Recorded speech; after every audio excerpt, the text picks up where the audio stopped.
Let's be frank, Mark Carney's style so far has been entirely about saying one thing and doing another. He's become the master of bait and switch, and today I'm going to call him out on it.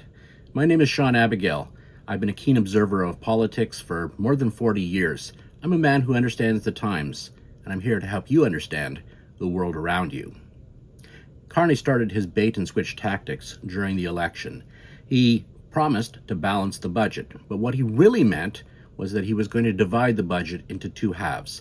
Half would be the operational expenses, so the day-to-day budget, and that would be balanced.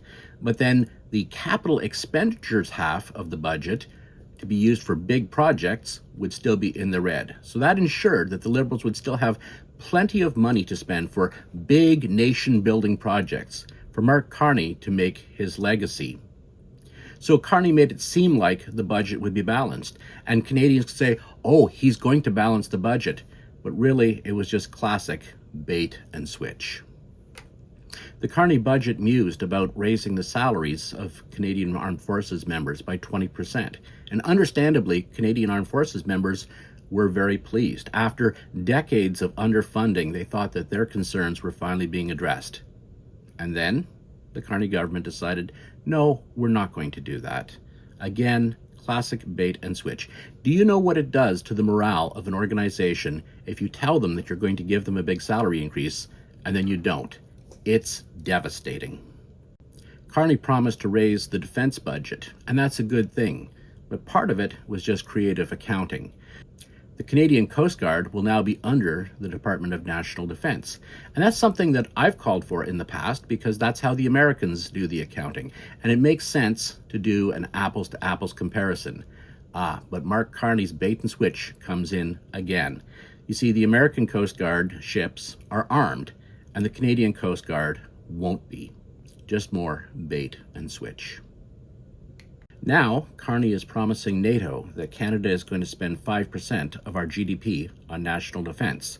But with Mark Carney, it's always bait and switch.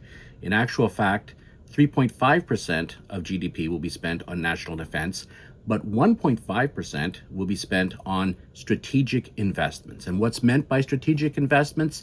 Well, that would include things like mines for critical, rare earth elements, and for tungsten. And you know, that's a good thing for us to develop those resources, because it doesn't make sense for Canada and for the West to be dependent on China and Russia for these minerals. But it's creative accounting. Again, Mark Carney playing bait and switch.